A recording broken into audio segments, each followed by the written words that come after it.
Welcome back. दुनिया भर में वर्ल्ड फार्मासिस्ट डे सेलिब्रेट किया जा रहा है, मनाया जा रहा है। इसकी अहमियत उजागर की जा रही है कि डेफिनेटली दवाइयों की हमारी ज़िंदगी में बहुत ज़्यादा अहमियत है, लेकिन कौन सी दवाइयाँ जो हमें ठीक कर सकें, वो दवाइयाँ जो कि वाकई सही डिज़ीज़ के लिए हों और सही लोग जो है प्रेस्क्राइब करें, सही लोग जो है वो सजेस्ट करें।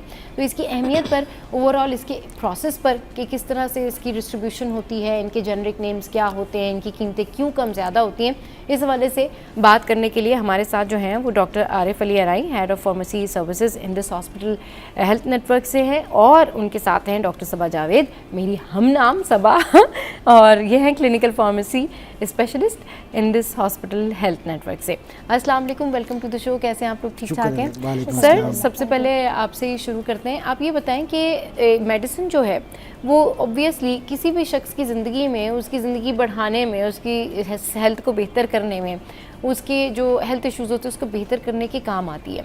एक तो आज के दिन के हवाले से क्या अहमियत है इन दवाइयों की, इन अद्वियात की, जो कि सही तौर पर लोगों को दी जाएं और उसका एक सही तरीक़ाकार हो, एक सही प्रोसेस हो, वो बताइएगा। और दूसरा ये बताइएगा कि इनके मुख्तलिफ नेम्स होते हैं, जेनरिक नेम्स होते हैं, उसमें भी बहुत लोगों को कन्फ्यूजन होती है और उसकी वजह से प्राइस भी बहुत ज़्यादा ऊपर नीचे हो रहे होते हैं। जी सर। सबसे पहले तो मैं जो है अपना C21 का बहुत शुक्रगुजार हूँ, उन्होंने हमें जो है ना इस प्रोग्राम में बुलाया। जी। जैसे कि आज दुनिया भर में वर्ल्ड फार्मासिस्ट डे मनाया जा रहा है। वर्ल्ड फार्मासिस्ट डे के हवाले से थोड़ी सी मैं बात करूँगा, उसके बाद फिर मैं आपके सवाल की तरफ आता हूँ। हाँ। वर्ल्ड फार्मासिस्ट डे 2025 में जो है ना वो उसका जो थीम है वो है think health think pharmacist.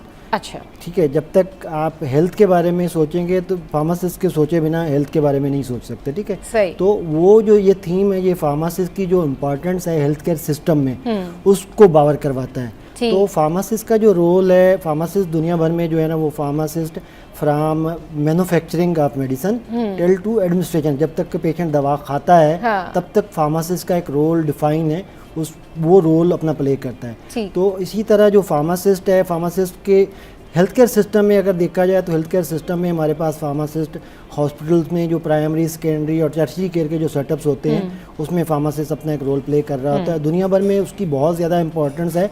Pakistan में क्योंकि हम डेवलपिंग कंट्रीज़ हैं, इसी तरह फार्मासिस्ट भी डेवलप एक फेज़ में चल रहा है अल्हम्दुलिल्लाह। लेकिन ये कि पिछले 10-15 साल में अगर देखा जाए तो फार्मासिस्ट का जो हॉस्पिटल्स में रोल है वो बहुत इम्प्रूव हुआ है, बहुत इम्प्रूव और हुआ है। उसके साथ साथ बाकी जो आपने बात की है ड्रग्स जो होती हैं, क्योंकि ड्रग्स को जो है जब सही मकदार में हम मेडिसिन को यूज़ करते हैं तो वो हमारे लिए फ़ायदेमंद होती हैं, और सही मकदार में और सही दवा सही पेशेंट के लिए प्रिस्क्राइब होना बहुत ज़रूरी है। ठीक है, उसमें प्रिस्क्राइबर का जो एज़ पर लीगल वो है वो ऑथराइज है फिजिशियन।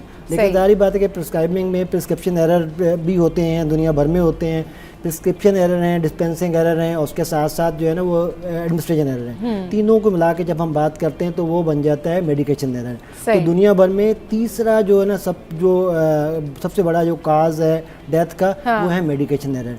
तो मेडिकेशन एरर को, जो प्रिस्क्राइबिंग एरर है, उसको रोकने वाला कौन बनता है? वो है फार्मासिस्ट या क्लिनिकल फार्मासिस्ट।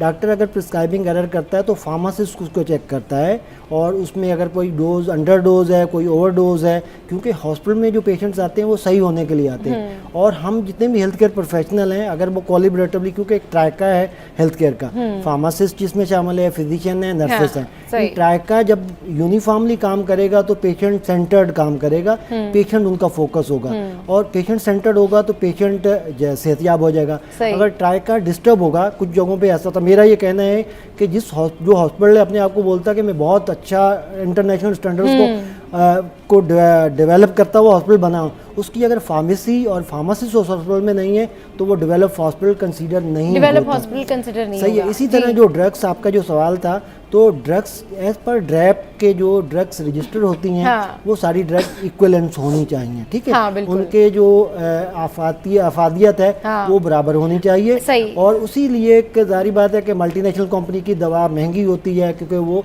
जेनरिक ड्रग है, रिसर्च प्रोडक्ट होती हैं। लेकिन मैं एज ए एक्सपर्ट या एज ए फार्मा फार्मासिस्ट मैं तो ये बोलूँगा कि उस जेनरिक में अगर जो भी उसको सस्ती दवा भी कोई अवेलेबल है और अच्छी कंपनी की है तो वो पेशेंट को लेनी चाहिए, ताकि कॉस्ट इफेक्टिव, क्योंकि फार्मासिस्ट का एक रोल कॉस्ट इफेक्टिव में बहुत, मतलब आप ये कह रहे हैं कि एक ड्रग, एक मेडिसिन जो है वो मल्टीनेशनल कंपनी ने तैयार की, जिसके प्राइस जो है वो हाई हैं, और फिर उसी के पैरेलल अगर कोई और कंपनी उस दवा को तैयार कर रही है जो कि जेनरिक चीज़ों से मिलके बनी हुई है, तो वो क्योंकि कॉस्ट इफेक्टिव है तो आवाम उसको खा सकते हैं, उसको ले सकते हैं। बिल्कुल। अच्छा, इसमें ये आ जाता है कि लोग ये कहते हैं कि ये तो कॉपी है या ये फेक है, थोड़ा सा इस बारे में बताइए। देखें, जो भी दवा drug regulatory authority of Pakistan approve करते हैं, हाँ। वो उसके सारे जो एविडेंस होते हैं, जो भी उसकी सर्टिफिकेट ऑफ एनालिसिस होता है या अंडर प्रोसेस जो टेस्टिंग होती है, वो सारी चीज़ों की documentation drug regulatory authority check करती है। हाँ। उसकी बुनियाद पे ही उस किसी ड्रग को रजिस्ट्रेशन देती है, ठीक है। तो हमारा ये मानना है, क्योंकि हम रेगुलेटरी को चैलेंज नहीं कर सकते, ठीक है। तो रेगुलेटरी की रिस्पॉन्सिबिलिटी और रेगुलेटरी हमारा ये मानना है कि रेगुलेटरी अपना काम पूरा करती है। हाँ। और उसकी बुनियाद पे वो ड्रग्स जो है ना वो क्योंकि अगर तो हम रिसर्च प्रोडक्ट पे ही चलते रहें तो रिसर्च प्रोडक्ट की तो एक लिमिट, एक टाइम पीरियड होता है, उस टाइम पीरियड तक तो आपको उसका मीठू नहीं बना सकते। उसके बाद जब मीठू बन जाता है तो वही रिसर्च प्रोडक्ट भी जब उसका मीठू बनता है तो उसकी प्रोडक्ट प्राइस भी जो है ना वो 50% कम हो जाती है। सही। अच्छा, चले बिल्कुल इसी पे डॉक्टर साहब हमारे साथ हैं, उनसे बात करते हैं। अच्छा, ये तो मेरे लिए डॉक्टर साहब बड़ा एक हैरानकुन इंकशाफ कह लें या एक हैरानकुन फैक्ट कह लें कि सर ने ये कहा कि अगर कोई मल्टीनेशनल कंपनी है और वो कोई दवाई बना रही है तो जाहिर सी बात है वो महंगी दवाई है और वो लोग खरीदेंगे, और ख़रीदेंगे तो जाहिर है वो उनके लिए बेनिफिशियल है, वो ठीक भी हो जाएंगे, सेहतयाब भी हो जाएंगे। लेकिन उसी के पैरेलल एक उसी फार्मूले के तहत जेनरिक कोई और रैंडम कंपनी या रैंडम लोग वो दवाई बना रहे हैं, क्योंकि वो आम आवाम की दस्तरस में है, कॉस्ट इफेक्टिंग है, मतलब उनके कॉस्ट में आ रही है, उनके बजट में आ रही है, तो वो दवाई खरीद सकते हैं और वो भी सेहतयाब हो जाएंगे। इसी के पैरेलल डॉक्टर्स जो हैं, जब आप डॉक्टर के पास जाते हैं और आप डॉक्टर से कहते हैं कि जी ये दवाई जो है ये 10 रुपए की मिल रही है और ये मेडिसिन जो है ये 150 रुपए की है, लेकिन दोनों सेम है और दोनों का मतलब जेनरिक नेम्स डिफरेंट हो सकते हैं लेकिन दोनों का नाम सेम है, तो आपको डॉक्टर मना कर देते हैं और वो कहते हैं नहीं, आपने वही खानी है जो मल्टी नेशनल कंपनी की है और वहीं से आपने वो ड्रग लेनी है। क्योंकि इशू ये होता है कि अब पेशेंट तो ये सोचेगा ना कि नहीं, क्योंकि वो रजिस्टर्ड है, वो रजिस्टर्ड कंपनी से है, वो बड़ी कंपनी से है, तो जाहिर है उसके अंदर कोई प्रॉब्लम नहीं होगी। तो अब सर ने बताया कि नहीं, आप दूसरी वाली दवा भी खा सकते हैं, तो ये तो एक थोड़ा सा हैरानकुन इंकशाफ है किसी भी शख्स के लिए। तो ज़रा बताएं ये कैसे मुमकिन है, इसका कोई साइड इफ़ेक्ट तो नहीं होगा? सबसे पहले तो बहुत बहुत शुक्रिया आप लोगों का फॉर इनवाइटिंग अस। जिस तरह से डॉक्टर आरिफ ने बताया कि अगर जेनेरिक पे हम मोस्टली बीइंग अ फार्मासिस्ट हमारा मेन डोमेन होता है जेनेरिक पे काम करना। जेनेरिक इज लाइक, जैसे अगर लेमैन अगर पूछे कि जेनेरिक होता क्या, तो ये सिंपल केमिकल फार्मूला होता है। अब जैसे आपका भी सवाल है कि मल्टीपल कंपनीज हमारे पास होती हैं जो कि मल्टीपल उसी सेम केमिकल या जेनेरिक पे दवाइयाँ बनाती है। अब हमारे पास रॉ मटेरियल या जेनेरिक्स होते हैं जो कि आपके जर्मनी बेस्ड होते हैं, चाइना बेस्ड होते हैं, ईरान के होते हैं, डिफरेंट होते हैं। अब वो जो इंपोर्ट होकर हमारे पास आती है उनकी थोड़ी कॉस्ट ज़्यादा होती है एज़ कम्पेयर टू इंडियन है या पाकिस्तानी है जिनकी हमारे पास जेनेरिक्स बढ़ रही है या कंपनीज़ बना रही होती है, उनकी ज़रा कॉस्ट कम होती है। ये बात बिल्कुल सच है कि अगर आप दो दवाइयों का कंपैरिजन करें और अगर आप देखेंगे दोनों में इफेक्ट में क्या डिफरेंस आते हैं तो ऐसा कोई डिफरेंस नहीं आता। बीइंग अ फार्मासिस्ट हमारी मेन होता है कि प्रिस्क्रिप्शन जब भी डॉक्टर्स एंड पे हो वो जेनेरिक बेस हो, it is not based on brand. हम यहाँ ब्रांड को प्रमोट नहीं कर रहे, हम एक्टिव पे काम कर रहे हैं जो दवा है। तो बहुत सारे लोगों को वो तो ठीक है, ये तो आपने एक काइंड ऑफ एक पूरा एलिब्रेट किया इस बात को for the sake of the people के वो लोग ये जानना चाहते हैं कि एक दवा जो है वो 80 रुपए की मिल रही है और उसी के पैरेलल मुख्तलिफ कंपनीज वो दवाइयाँ बना रही है, तो कहीं 15 रुपए की मिल रही है, कहीं 20 रुपए की मिल रही है। तो प्रायोरिटी तो यही होती है ना, इंसान तो यही सोचता है कि जी अगर मुझे डॉक्टर ने प्रिस्क्राइब की है कोई दवाई या मेडिसिन लिख के दी है तो उन्होंने मुझे जो मेडिसिन लिख के दी है उसकी एक्चुअल प्राइस जो है वो 80 रुपीज़ है। बट अब जो डॉक्टर ने मेडिसिन लिख के दी है वो यानी कि उसकी एक्चुअल प्राइस एक दवा की 80 रुपीज़ है, एक दवा की 150 है। अब जब वो मेडिकल स्टोर पे जाते हैं तो मुख्तलिफ कंपनी वही दवाइयाँ बना रही है और वो कहते हैं कि ये 80 रुपये की भी मिलती है, ये 20 रुपये की भी मिलती है, ये 15 रुपये की भी मिलती है। तो पेशेंट तो ऑब्वियसली वही दवा सेलेक्ट करेगा जो डॉक्टर ने उसको प्रिस्क्राइब की है, बट वो लोग जो अफोर्ड नहीं कर सकते, यानी अभी जिस तरह से सर ने बताया डॉक्टर साहब ने कि भाई जो लोग अफोर्ड नहीं कर सकते वो उसके पैरेलल जो डिफरेंट कंपनीज हैं उनकी दवाइयाँ भी खा सकते हैं। तो माय क्वेश्चन इज कि वो साइड इफेक्ट तो नहीं होगा? नहीं, कि कोई आप साइड 80 इफेक्ट रुपए नहीं वाली मल्टीनेशनल कंपनी की दवाई खा रहे हैं, फिर लोकल कंपनी की दवाई खा रहे हैं आप, वही सेम 15 रुपए वाली, तो वो तो साइड इफेक्ट नहीं होगा लोगों को? नहीं, कोई साइड इफेक्ट नहीं होगा। ये थोड़ा सा हमारे लोगों की साइकी होती है, ये मिथ होती है कि एक जो महंगी दवाई है उसका इफेक्ट हमें जल्दी आएगा एज कम्पेयर टू वो या लोकल दवाई जिसका इफेक्ट हम खा रहे हैं, हमें इफेक्ट नहीं आ रहा। ये थोड़ी सी आपकी साइकोलॉजिकल चीजें भी होती है जो कि पेशेंट को समझानी बड़ी इंपॉर्टेंट होती है कि अगर फॉर एग्जांपल आपकी मल्टीनेशनल की कोई कंपनी ने दवा बनानी बंद कर दी, अब आपके पास सिर्फ लोकल ऑप्शन ही बचा, तब आप उसको भी इस्तेमाल करेंगे तो आपकी जो भी डिजीज है वो क्योर तो होगी। तो ऐसा सच आपका कोई भी एडीआर्स हो गए या कोई भी आपके रिएक्शंस होते कुछ भी नहीं होते। बस एट द एंड आपकी कॉस्ट इफेक्टिव होती है कि सस्ती से भी आपका इफेक्ट आ रहा होता है, लेकिन साइकोलॉजिकल चीज इसमें बहुत इंपॉर्टेंट होती है कि थोड़ी सी लोगों की मिथ होती है कि मैंने फलां दवाई खाई थी उससे मेरी बीमारी ठीक हो गई थी, लेकिन ये मैं खा रहा हूँ तो ठीक नहीं हो रही। क्यों? क्योंकि ये लोकल है।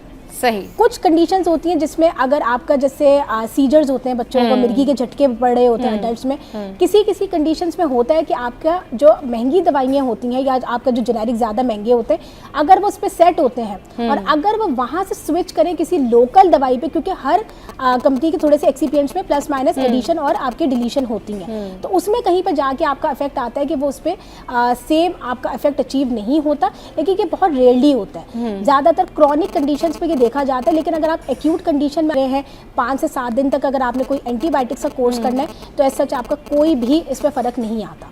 बस ये लोगों को समझाना। कुछ मैं ऐड करना चाहता हूँ। देखिए, एक तो ये है कि जो कम्युनिटी फार्मेसी है वो दुनिया भर में। सर बिल्कुल इसको कंटिन्यू करते हैं, लेकिन यहाँ पर वक्त एक छोटे से ब्रेक का, हमारे साथ रहिए।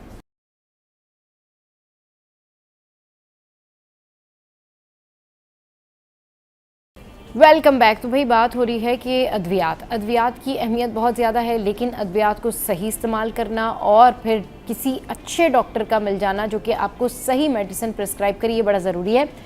एक ही मेडिसिन जो कि एक 100 रुपये की है, एक 20 रुपये की है, एक 15 रुपये की है, कंपनीज उसकी डिफरेंट हैं, लेकिन यहाँ पर बैठे हुए जो हमारे फार्मासिस्ट हैं, एक्सपर्ट हैं, जो डॉक्टर्स हैं, वो ये कह रहे हैं कि नहीं भाई, आप दूसरी कंपनी की यानी लोकल कंपनी की मेडिसिन भी खा सकते हैं।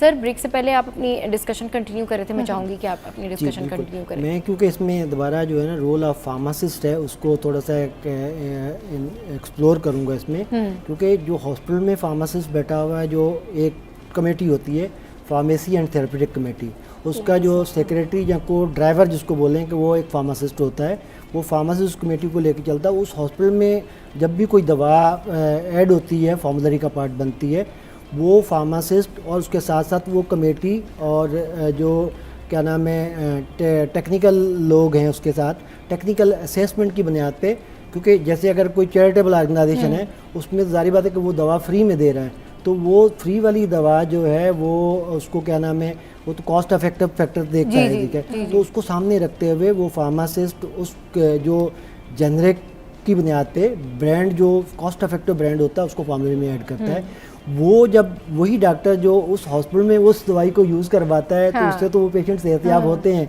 वही दवाई जब वो आउट पेशेंट के लिए लिख के देता है तो वो बोलता है कि नहीं जेनरिक के जहाँ मल्टीनेशनल कंपनी की दवाई ही लेना।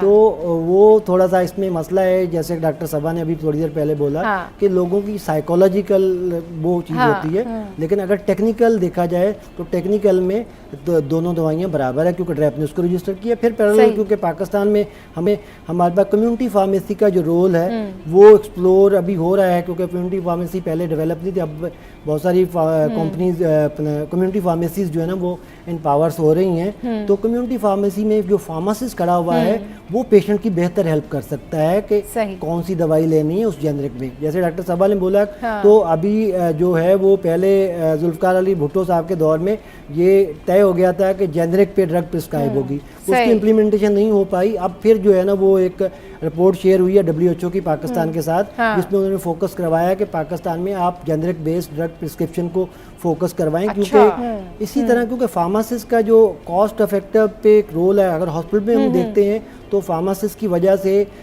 जो डॉक्टर अगर बात का तो होता है ओवरडोज या रॉन्ग मेडिसिन प्रिस्क्राइब कर देता है, उसकी बुनियाद पे अगर किसी एक टर्शरी के हॉस्पिटल में देखें तो फार्मासिस्ट हॉस्पिटल के कम से कम 15 से 20 लाख रुपए बचाता है ये रॉन्ग प्रिस्क्रिप्शन की वजह से। इसी तरह तो मल्टीपल जो फार्मासिस्ट के रोल हैं वो फार्मासिस्ट, क्योंकि इसके साथ साथ फिर पेशेंट के भी पैसे बचते हैं, क्योंकि पेशेंट को अगर कोई कोमोबिलिटी हो जाती है कि दवाई थी जो गलत डोज में प्रिस्क्राइब होगी और पेशेंट ने खा ली, उसको उसकी वजह से कोई टॉक्सिसिटी हो जाएगी तो उसको एक और बीमारी मिल जाएगी, तो उसकी फिर तो एक्सपेंस बढ़ जाएंगे। तो फार्मासिस्ट का हॉस्पिटल में होना, उसके हॉस्पिटल में अपना रोल प्ले करने की वजह से एज ए ऑर्गेनाइजेशन के पैसे भी बचते हैं, उसके साथ साथ पेशेंट के लिए भी वो फायदेमंद होता है। पेशेंट क्योंकि वो सजेस्ट कर सकते हैं, उनको बता सकते हैं कि भाई आपकी ये डिजीज़ है तो आप ये जो है मेडिसिन वो ले सकते हैं। अच्छा, जिस तरह से हम मेडिसिन की बात कर रहे हैं ना, और जिस तरह से डॉक्टर साहब ने अभी कहा कि भाई लोकल मेडिसिन हो या फिर वो मल्टीनेशनल कंपनी की मेडिसिन हो, आप खा लें, कोई ऐसा इशू नहीं होता, ये जो है वो मेंटल साइकी की बात होती है। अच्छा, अब जो थोड़ी सी बात कर लेते हैं कि मल्टीनेशनल कंपनी ने एक प्रोडक्ट तैयार की, एक मेडिसिन तैयार की, उसकी पैकेजिंग भी अच्छी है, वो जाहिर सी बात है उसके अंदर जो उन्होंने चीज़ें जिस फॉर्मूले के तहत वो बनाई है वो भी डेफिनेटली बेहतर होगा। लोकल कंपनी कैसे कम्पिटिट कर सकती है मल्टीनेशनल कंपनी की उस ड्रग को, क्योंकि लोकल कंपनी की जब कॉस्ट कम है तो जाहिर है उन्होंने बहुत सारी चीज़ें, बहुत सारा फार्मूला उसके अंदर या कम या ज़्यादा किया होगा या कोई ऐसी चीज़ डाली होगी जो इंस्टेंट होगी, तो हो सकता है वो इम्यूनिटी के लिए, मैदे के लिए, ब्रेन के लिए, बाकी चीज़ों के लिए ठीक ना हो।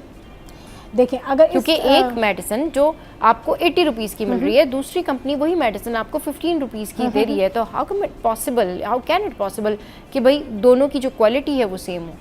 देखिए अगर आप पैकेजिंग की बात करें, एक लोकल कंपनी की पैकेजिंग इतनी अच्छी नहीं होगी क्योंकि कॉस्ट भी कम है, तो वो उसी कॉस्ट के हिसाब से वो एक पैकेजिंग बना के दे रहे हैं। अब यहाँ पे बीइंग अ फार्मासिस्ट आपका रोल आता है इवैल्यूएशन थेरेप्यूटिक इफेक्ट पे, ठीक है, कि दोनों एक पेशेंट आपका दोनों फॉर एग्जांपल आपका ले रहा है, जैसे बहुत सारी रिसर्चेस भी फार्मासिस्ट इसमें इन्वॉल्व होते हैं। अब वो रिसर्चेस में देखते हैं कि अगर आपकी लोकल कंपनी की फॉर एग्जांपल यूज किए, एक आप इंटरनेशनल की यूज कर रहे हैं, इफेक्ट कितना अच्छा आ रहा है, सही, दोनों का आपका कितने दिन में एक इफेक्ट अचीव हो रहा है, पेशेंट को उससे फायदा हो भी रहा है या नहीं हो रहा है, या अगर आप दोनों दवाइयाँ इस्तेमाल कर रहे हैं तो पेशेंट का सर्वाइवल आपका कितना इंप्रूव हो रहा है, हॉस्पिटल स्टे कितना इंप्रूव हो रहा है, कॉस्ट आपकी एट द एंड कितनी बच रही है, क्योंकि कॉस्ट इफेक्टिवनेस एक तरह की आपके इंपॉर्टेंट पार्ट होता है। मैंने अभी जो बात की ना, मैं इम्यूनिटी के हवाले से बात कर रही हूँ कि अगर आप एक मेडिसिन, मतलब एक बुखार की दवा आती है, वो आपने बाहर मुल्क से लेके खाई, ठीक है, वो कोई आया, कोई लेके आ गया बुखार की कोई दवा, आपने वो खा ली, वो आपको फौरन से रिलीफ करती है।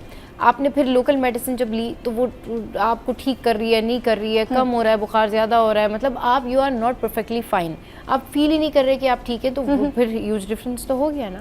देखिए अगर आपकी इंटरनेशनल कुछ कंपनीज आपकी इस तरह की दवाइयाँ बनाती है, आपका एक होती है पॉपुलेशन बेस पे भी इफेक्ट आता है, कुछ चीज़ें आपकी बाहर मुल्कों की बनाती है वो स्पेसिफिक पॉपुलेशन के हिसाब से भी होती है। अगर मैं बात करूँ एक एशियन पॉपुलेशन के हिसाब से, कुछ ड्रग्स का इफेक्ट यहाँ पे बहुत अच्छा आएगा, क्यों? क्योंकि आपकी कुछ चेंजेस होती है फार्माकोजेनोमिकली होती है, जो कि आपकी जेनेटिकली डिफरेंस आता है। कुछ पॉपुलेशन आपकी यहाँ पे अच्छा रिस्पॉन्ड करेगी और कुछ नहीं भी करेगी। इट माइट बी कि आपकी जो रिसर्च जितनी भी होती है उसमें पॉपुलेशन बेस पे भी इफेक्ट आता है। यानी आप ये कह रही हैं कि local company versus multinational company, इनकी जो प्रोडक्ट्स हैं, इनकी जो मेडिसिन है, दीज आर इक्वल। यस, इनमें कोई प्रॉब्लम नहीं है, सिर्फ ये आपका ब्रेन का प्रॉब्लम है, आपका मेंटल साइकोलॉजिकल इशू है कि जी डॉक्टर ने मुझे महंगी वाली दवाई लिखी है तो मैं जल्दी से ठीक हो जाऊंगा या हो जाऊंगी, और अगर लोकल कंपनी की दवाई खाऊंगी तो मुझे मसला होगा। मतलब आप ये कह रहे हैं, लेकिन रिजल्ट सेम होते हैं। जैसे हमारे पास देखें, हमारे पास जनरल अगर आप क्लिनिक्स पे जाते हैं तो हमारी ये अंडरस्टैंडिंग होती है जब तक इंजेक्शन हमें डॉक्टर साहब नहीं लगाएंगे तब तक हम सही नहीं होंगे, हालांकि वही बीमारी जो है ना वो टैबलेट से सही होने वाली होती है। तो इस तरह जो पेशेंट्स हैं उनकी एक साइकोलॉजी ये भी होती है। दूसरा देखिए दुनिया भर में जो है ना फार्माकोविजिलेंस उसकी बहुत इंपॉर्टेंस है, तो अगर की दवाई लिख रहा है उस पर पेशेंट को भी हार्म हो रहा है तो उसके लिए हमारे पास drug regulatory authority of Pakistan ने एक क्लियर सिस्टम डेवलप किया हुआ है। अच्छा। तो अगर पेशेंट को लगता है कि मुझे इस दवाई खाने की वजह से जो मुझे इफेक्ट आना वो नहीं आ रहा, उसके साथ मुझे कोई और अनयूजुअल इफेक्ट आ रहे हैं, उसकी बुनियाद पे पेशेंट खुद से भी फार्माकोविजिलेंस सेंटर ड्रैप के पे रिपोर्ट कर सकता है। उसके साथ साथ वो अपने जो नियर फार्मासिस्ट है जहाँ से दवाई ली है उसको बताएगा, वो फार्मासिस्ट भी रिपोर्ट कर सकता है, वो अपने मुआलिज को बताएगा तो मुआलिज भी ड्रग को रिपोर्ट कर सकता है। तो अगर उस ड्रग के मल्टीपल साइड इफेक्ट रिपोर्ट होंगे पाकिस्तान भर से तो ड्रग को रिकॉल का प्रोसेस एक डिफाइन है पहले से, तो वो एक सिस्टम डिफाइन है उसके अकॉर्डिंगली। बाकी सारी बात है कि एक प्रोसेस होता है जब भी ड्रग को आप रजिस्टर करते हैं रेगुलेटरी में तो आप उसके एविडेंस लेकिन आप लोग इस बात के ऊपर स्टैटिक हैं, दोनों ही चाहे लोकल कंपनी हो या मल्टीनेशनल कंपनी हो वो रजिस्टर होनी चाहिए। बिल्कुल, registered ये बड़ा registered जरूरी है ना होनी लोगों को चाहिए, it's very बताना कि अनरजिस्टर्ड जो कंपनीज है उनकी दवाइयाँ आपने नहीं उसमें हम ये बोलते हैं कि देखें जो रजिस्टर्ड ड्रग्स है ना, रजिस्टर्ड ड्रग्स पाकिस्तान में ज़्यादातर लोग सब पाकिस्तान में मैन्युफैक्चर हो रही हैं, उनकी जो स्टोरेज कंडीशंस हैं वो मेंटेन हो रही हैं, उनकी जो डिस्ट्रीब्यूशन के प्रोसेस तो है उसकी क्लियरली सर डिफाइंड है। उसकी पहचान क्या होती है? आम इंसान कैसे उसको आइडेंटिफाई तो करेगा उसके कि ये लिए जो रजिस्टर्ड है है या ना नहीं? वो अभी ड्रैप जो है ना वो एक एप्लीकेशन इंट्रोड्यूस करवा रहा है, क्यूआर कोड की ड्रैप ने एक पॉलिसी इंट्रोड्यूस करवाई है, फार्मास्यूटिकल कंपनीज के साथ बैठ के पीपीएमए के साथ बैठ के उसको इंट्रोड्यूस करवा रहा है। उससे जो होगा कि आप अपनी मोबाइल एप्लीकेशन से उसको क्यूआर कोड को स्कैन करेंगे तो आपको पता चल जाएगा ये दवाई असली है या नहीं असली। ठीक है, एक तो ये सर बट ये इट्स अ टिपिकल प्रोसेस ना, कॉम्प्लिकेटेड प्रोसेस।